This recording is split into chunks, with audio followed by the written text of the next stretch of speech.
एक राज्य में एक प्रतापी राजा हुआ करता था। वह अत्यंत धर्मात्मा एवं दानी महापुरुष था।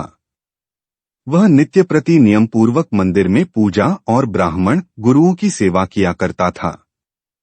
उसके द्वार से कोई भी दुखी याचक निराश होकर नहीं लौटता था। राजा प्रत्येक बृहस्पतिवार को व्रत रखता और पूजन किया करता था। वह प्रत्येक दिन गरीबों की हर प्रकार से मदद करता था। राजा की रानी राजा के व्यवहार के बिल्कुल विपरीत थी। उसे यह सब पसंद नहीं था। उसे यह सब करने में आलस्य आता था।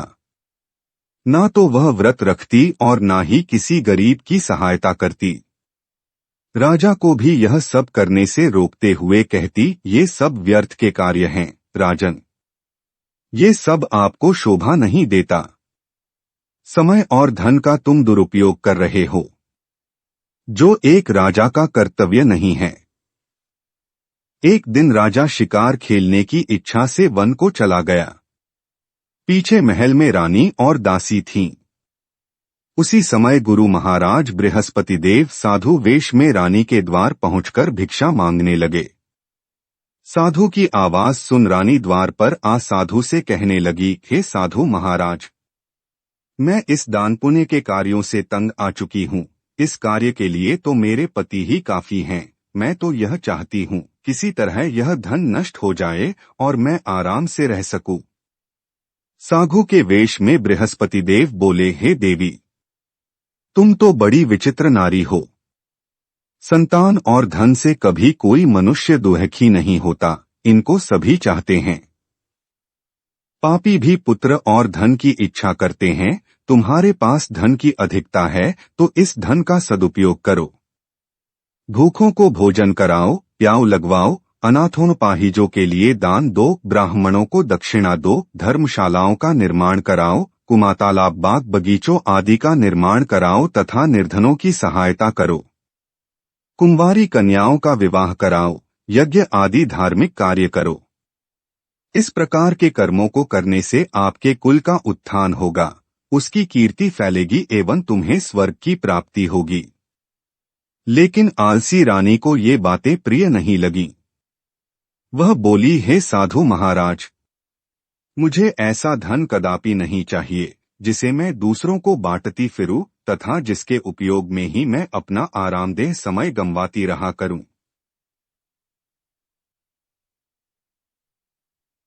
तब साधु ने रानी से कहा, हे देवी, यदि तुम धन से इतनी ही दुखी हो तो मैं तुम्हें धन से मुक्ति पाने का एक उपाय बताता हूं। तुम ऐसा ही करना जैसा मैं कहूं। बृहस्पतिवार को घर गोबर से लीपना, अपने बालों को पीली मिट्टी से धोना, बालों को धोते समय स्नान करना, नाखून काटना, राजा से कहना कि वह हजामत बनवाए, भोजन में मांसमदिरा का प्रयोग करे, कपड़े धोबी से धुलवाना। इस प्रकार के कार्यों को केवल 7 बृहस्पतिवार करने से तुम्हें धन से मुक्ति मिल जाएगी। यह कहकर साधु वेश में बृहस्पति देवता चले गए। रानी ने साधु के कहे अनुसार 7 बृहस्पतिवार तक ऐसा ही करने का निर्णय किया। साधु के कहे अनुसार करते हुए रानी को केवल 3 बृहस्पतिवार ही बीते थे कि राजा की सारी धन संपत्ति नष्ट हो गई। महल में भोजन के लिए अनाज नहीं रहा। तब दुखी होकर राजा रानी से कहने लगा, हे रानी, मैं दूसरे देश में कुछ कमाने जाता हूँ, तुम यहाँ पर दासी के साथ रहो। क्योंकि यहाँ मुझे हर मनुष्य जानता है, मैं यहाँ कोई कार्य नहीं कर पाऊंगा।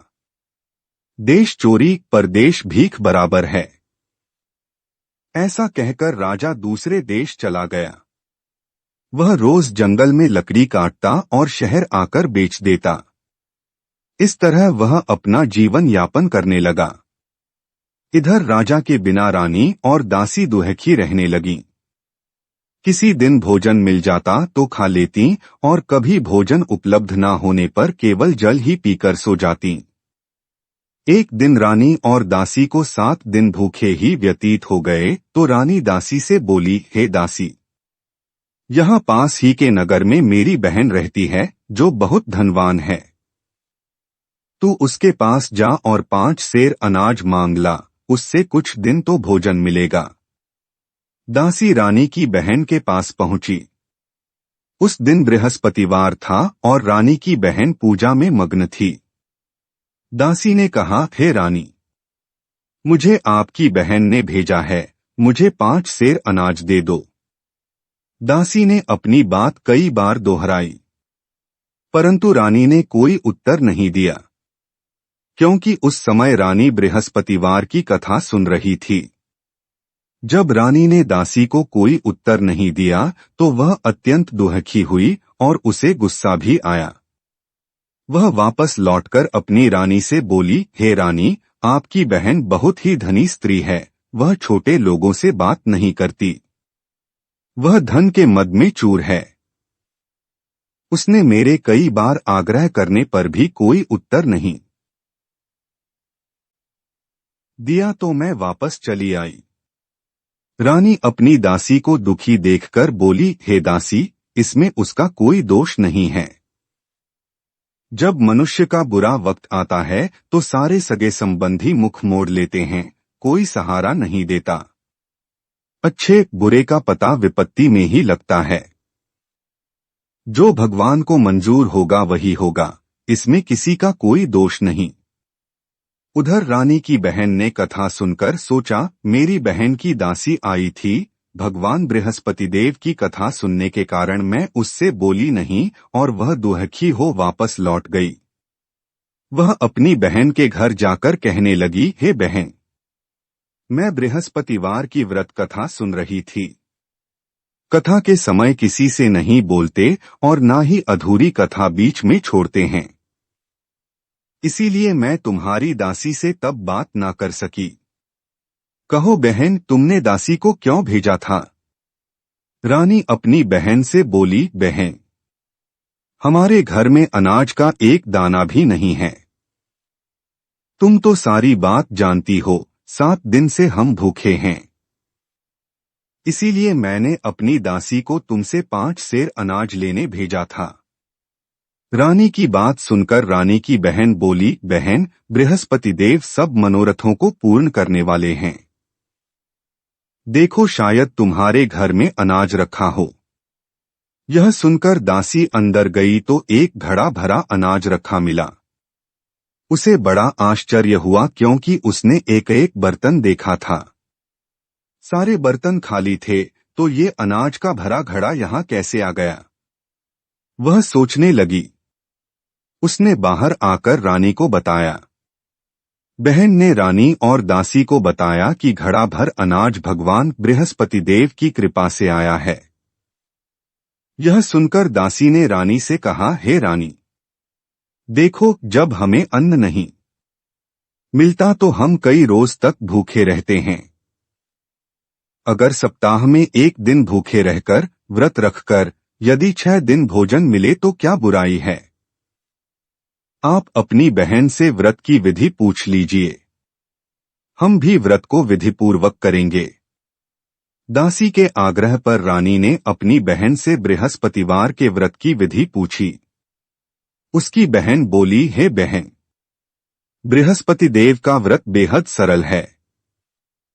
इस व्रत हेतु बृहस्पतिवार को चने की दाल व गुड़ से विष्णु भगवान की केले की जड़ में पूजा करते हैं और दीपक जलाते हैं। इस दिन पीले वस्त्र पहने और पीला भोजन करें तथा पहले कथा सुनें।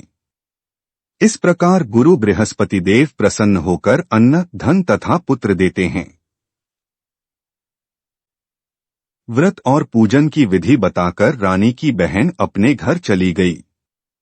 रानी और दासी ने निश्चय किया कि वे बृहस्पतिवार का व्रत अवश्य करेंगी। जब बृहस्पतिवार आया तो उन्होंने व्रत रखा। वे घुड़साल में जाकर गुड़चना बीन लाई और उससे केले की जड़ का पूजन किया। अब समस्या थी पीले भोजन की। पीला भोजन कहाँ से आए? दोनों बहुत दुखी हुई, परंतु भगवान बृहस्पति देव उनके व्रत से प्रसन्न हुए। वे एक साधारण व्यक्ति के रूप में 2 थालों में सुंदर पीला भोजन लेकर आए और दासी को देकर बोले, हे दासी, यह भोजन तुम्हारे और रानी के लिए है। आथ तुम दोनों यह भोजन कर लो। रानी को भोजन के विषय में कोई जानकारी नहीं थी। दासी अपनी रानी के पास जाकर बड़ी प्रसन्नता से बोली, रानी जी, भोजन कर लो। रानी दासी से बोली, जा तू ही कर ले भोजन। दासी बोली, हे रानी, एक व्यक्ति भोजन दे गया है। रानी बोली, वह व्यक्ति तेरे ही लिए भोजन दे गया है, जा तू ही कर ले भोजन।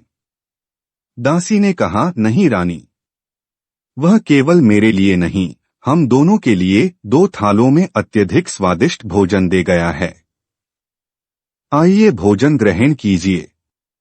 दोनों ने गुरु बृहस्पति देव को नमस्कार कर भोजन प्रारंभ किया। उसके बाद वे प्रत्येक बृहस्पतिवार को विधिपूर्वक व्रत करने लगीं। बृहस्पति देव की कृपा से उनके पास पहले के ही समान धन हो गया। परंतु धन ने फिर से रानी को आलसी बना दिया। तब दासी बोली, देखो रानी, तुम पहले भी इसी आलस्य के वशीभूत होकर धन नष्ट कर चुकी हो। अब गुरु महाराज की कृपा से फिर सुख के दिन लौटे हैं, तो तुमने फिर से आलस्य का दामन थाम लिया है। बड़ी मुसीबतों के उपरांत हमें धन की प्राप्ति हुई है। आथ हमें अब दान पुण्य करना चाहिए। दासी की बात मानकर रानी भूखों को भोजन कराने लगी। उसने प्याऊ लगवाए, ब्राह्मणों को धन दिया, अपाहिजों और अनाथों को दान दिया। कुएं, तालाब, बावड़ी, बाग बगीचे लगवाए, मंदिरों, पाठशालाओं, धर्मशालाओं का निर्माण कराया, निर्धनों को धन दिया, कुंवारी कन्याओं की शादी करवाई। उसने अपना काफी धन शुभ कार्यों में खर्च किया, जिससे रानी की प्रसिद्धि फैलने लगी। उसके कुल की कीर्ति बढ़ने लगी। दासी की बात मानने से उसके पितरी भी अत्यंत प्रसन्न हुए। अपने अच्छे कर्मों व बृहस्पति देव के व्रत से रानी की बुद्धि ठीक हो गई। एक दिन रानी और दासी आपस में विचार करने लगीं कि ना जाने राजा किस हाल में और किस दशा में होंगे। राजा की कोई भी खोज खबर उन्हें नहीं थी। उन्होंने राजा के लिए गुरु बृहस्पति देव से प्रार्थना की। गुरु महाराज रात में राजा को स्वप्न में दिखे और बोले, हे राजन, उठ, तेरी रानी तुझे याद करती है, अपने देश लौट जा। राजा प्रातःकाल उठकर अपने स्वप्न के विषय में विचार करने लगा। भगवान की बात याद कर उसने सोचा, लौटने हेतु कुछ धन तो होना चाहिए। आज तक मैंने किन किन मुसीबतों से अपने दिन व्यतीत किए हैं, यह मैं ही जानता हूं। अपने बुरे समय को याद कर राजा रोने लगा। तभी वहां बृहस्पति देव साधु वेश में प्रकट हुए और राजा से बोले, हे लकड़हारे, तुम इस वीरान जंगल में क्या कर रहे हो? किस चिंता में इस तरह बैठे रो रहे हो, मुझे बताओ। साधु की बात सुन राजा हाथ जोड़कर बोला, हे प्रभु, आप सब कुछ जानते हैं। इतना कहकर राजा ने साधु को अपनी संपूर्ण कहानी कह सुनाई। साधु के रूप में भगवान उसके वचनों को सुन कहने लगे, हे राजा, तुम्हारी पत्नी ने बृहस्पति देव के प्रति जो अपराध किया था, उसी कारण तुम्हारी यह दशा हुई है। अत तुम अब चिंता छोड़कर बृहस्पति देव का व्रत करो। भगवान बड़े दयालु हैं, तुम्हारी अवश्य सुनेंगे। तुम चने की दाल, गुड़ व जल से भरे लोटे से केले की जड़ में बृहस्पति देव का पूजन करो, फिर कथा कहो या सुनो। भगवान बृहस्पति देव तुम्हारे कष्टों को हरकर तुम्हारी सभी मनोकामनाओं को पूर्ण करेंगे।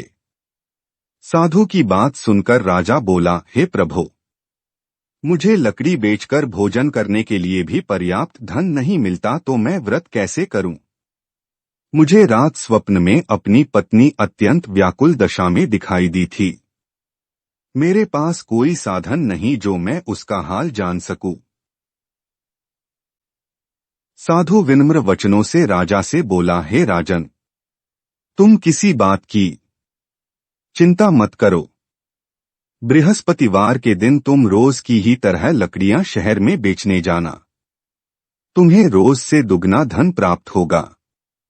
उस धन से तुम बृहस्पति देव का पूजन कर मुझसे सुनी हुई कथा कहना। भगवान बृहस्पति देव तुम्हारी सभी मनोकामनाएं पूर्ण करेंगे। साधु महाराज ने कथा शुरू की। बहुत समय पहले की बात है, एक नगर में एक निर्धन ब्राह्मण रहता था। वह संतानहीन था। वह प्रतिदिन पूजा पाठ करता था, परंतु उसकी स्त्री नास्तिक थी। ना तो वह स्नान करती थी, ना ही किसी देवता को पूजती थी। सुबह उठते ही भोजन करना उसकी दिनचर्या थी।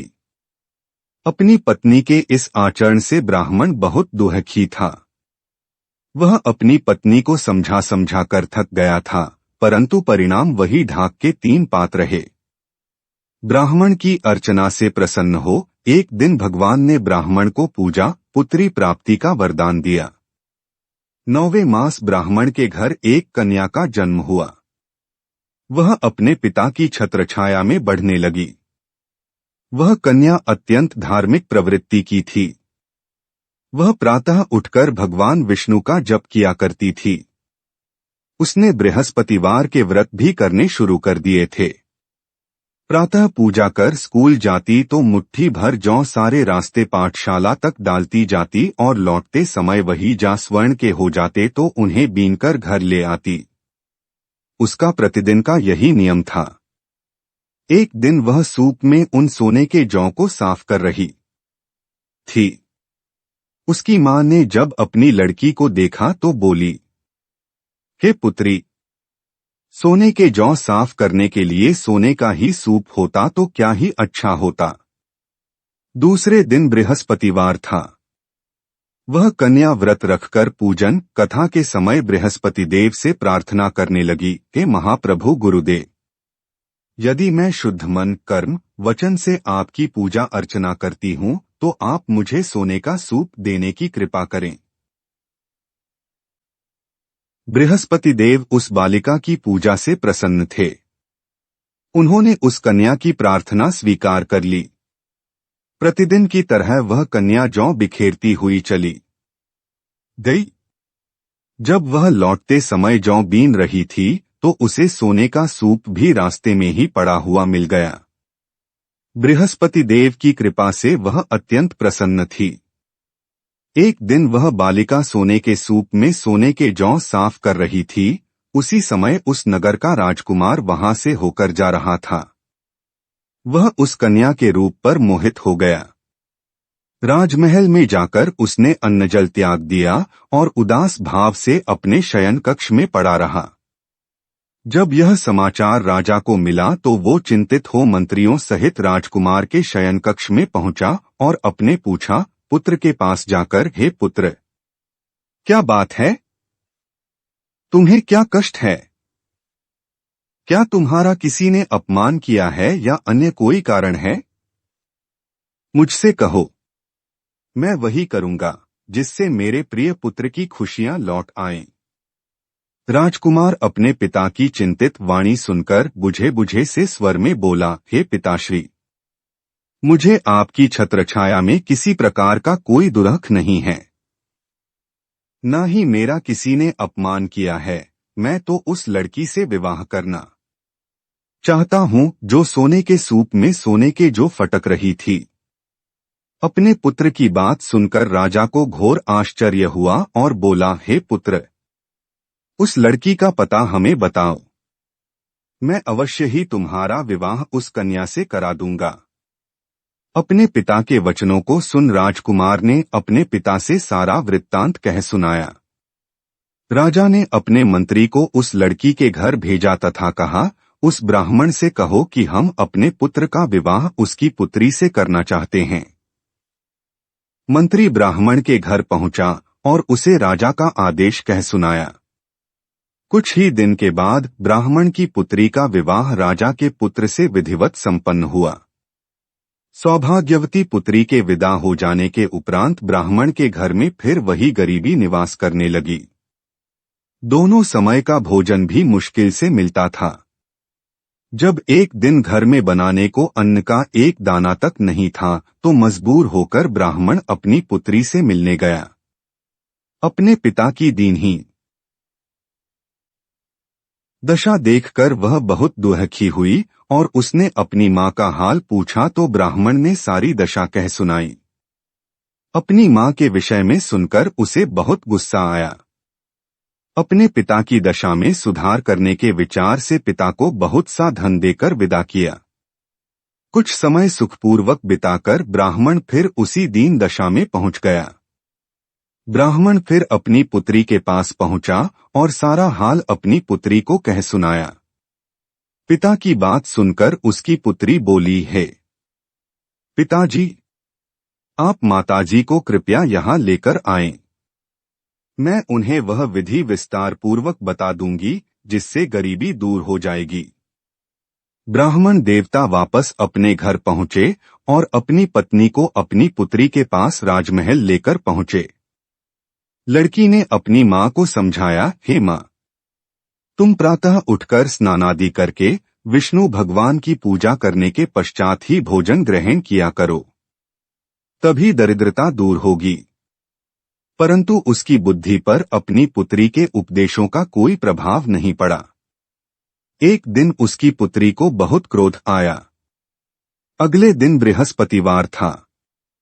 उसने अपने पिता की कोठरी उसी रात खाली करवाकर अपनी माँ को उसमें बंद कर दिया। प्रातः ही कोठरी खोलकर अपनी माँ की स्नान करवाकर पूजा पाठ करवाया। प्रभु की कृपा से उसकी माँ की बुद्धि ठीक हो गई और वह हर बृहस्पतिवार के व्रत करने लगी। इस व्रत के प्रभाव से उसकी माँ को पुत्र एवं धन की प्राप्ति हुई और मृत्यु के पश्चात दोनों पति पत्नी को मोक्ष की प्राप्ति हुई। राजा को बृहस्पति देव की कथा सुनाकर साधु अंतर्ध्यान हो गए। धीरे धीरे समय व्यतीत होने लगा। बृहस्पतिवार के दिन राजा जंगल से लकड़ी काटकर शहर में बेचने गया। वहां उसे लकड़ियों के अच्छे दाम मिले। राजा ने बचे धन से चना, गुड़ व अन्य सामग्री लेकर बृहस्पति देव का व्रत व पूजन किया। उस दिन से उसके सारे कष्ट मिट गए। परंतु अगले गुरुवार को वह व्रत करना भूल गया। इस कारण बृहस्पति देव भगवान नाराज हो गए। उस दिन उस नगर के राजा ने एक भव्य यज्ञ तथा भोज का आयोजन किया था। समस्त नगर राजा के आदेश पर भोजन करने राजा के महल पर गया, क्योंकि राजा का आदेश था कि जो मनुष्य घर में चूल्हा जलाएगा उसे फांसी दे दी जाएगी। लकड़हारा कुछ देर से पहुंचा था, इसलिए राजा स्वयं उसे अपने साथ महल में ले गए और भोजन कराया। परंतु बृहस्पति देव के प्रकोप से रानी को अपना हार खूंटी पर नहीं दिखा। रानी को यह विश्वास हो गया कि उसका हार उस लकड़हारे ने ही चुराया है। लकड़हारे को बंदी बनाकर जेल में डाल दिया गया।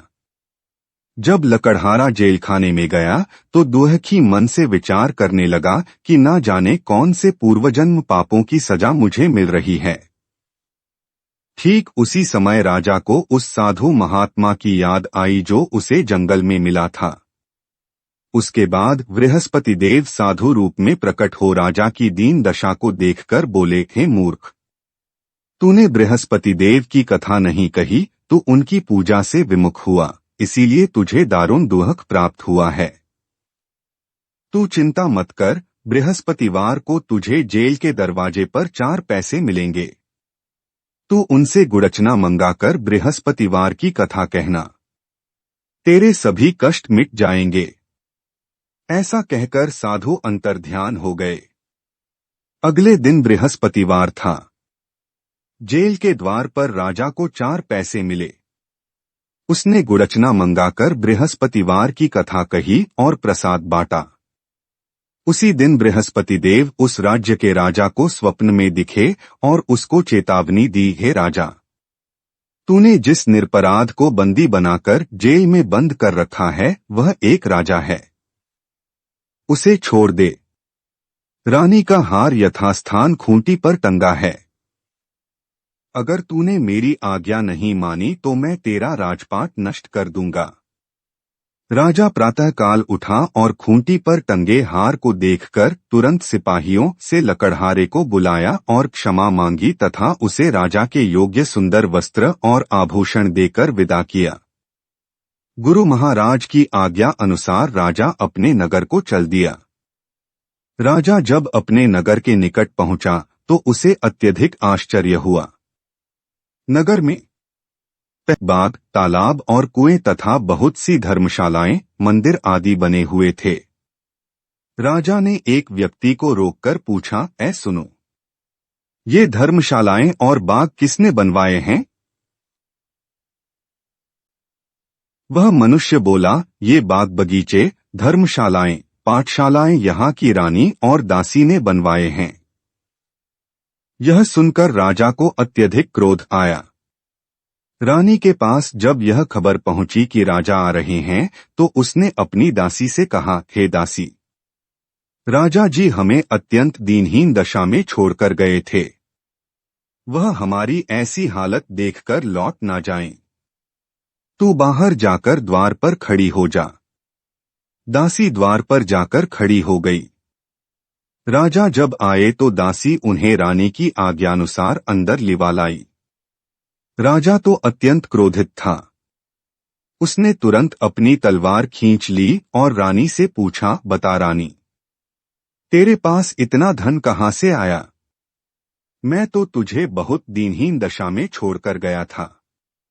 रानी राजा से बोली, हे नाथ, आप सही कह रहे हैं। यह सब धन हमें बृहस्पति देव की कृपा से प्राप्त हुआ है। रानी की बात सुनकर राजा का क्रोध समाप्त हो गया।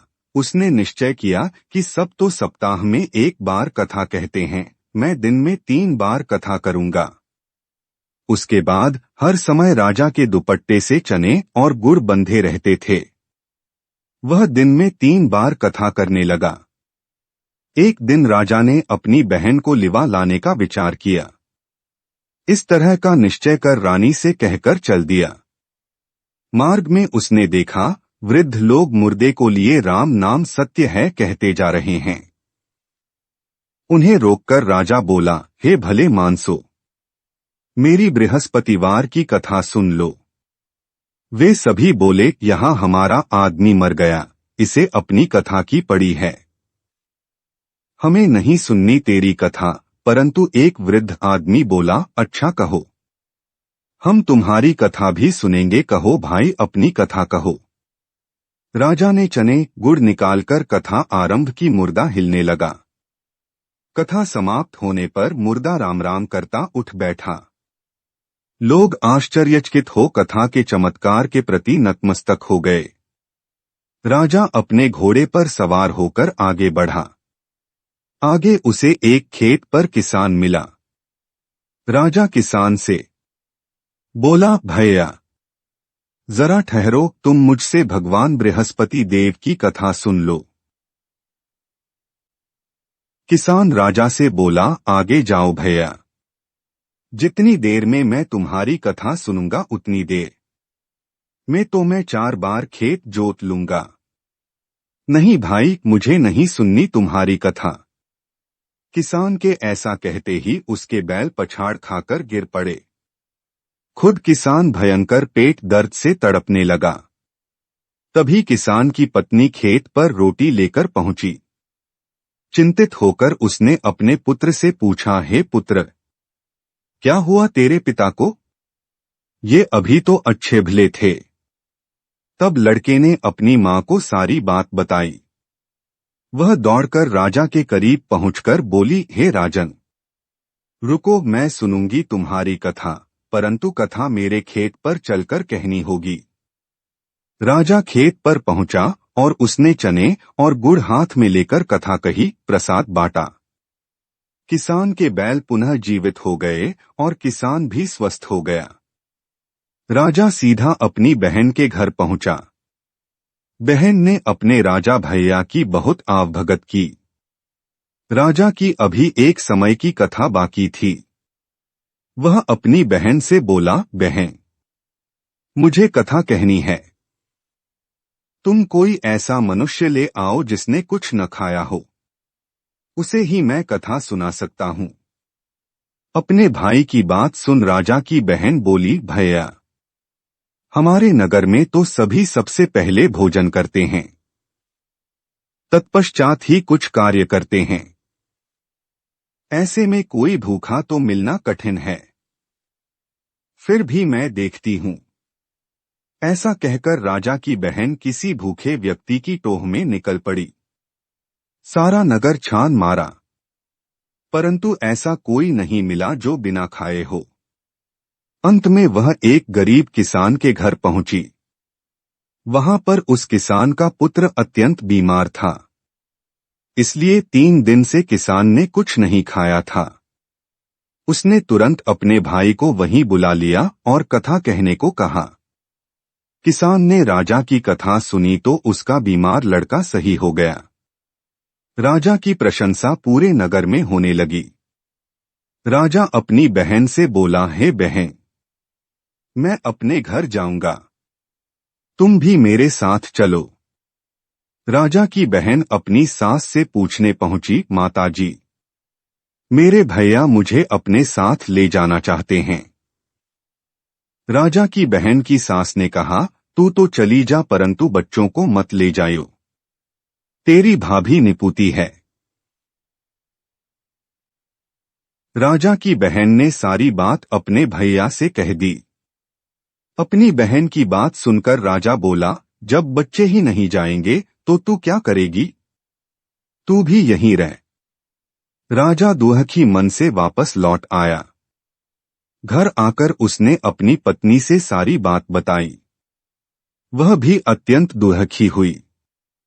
रानी बोली, हे बृहस्पति देव, आपकी अनुकंपा से हम सर्वसुखी हैं। हे प्रभु, मुझे पुत्र भी दे दो तो मुझ पर लगा कलंक घुल जाएगा। बृहस्पति देव ने उसकी प्रार्थना सुन ली।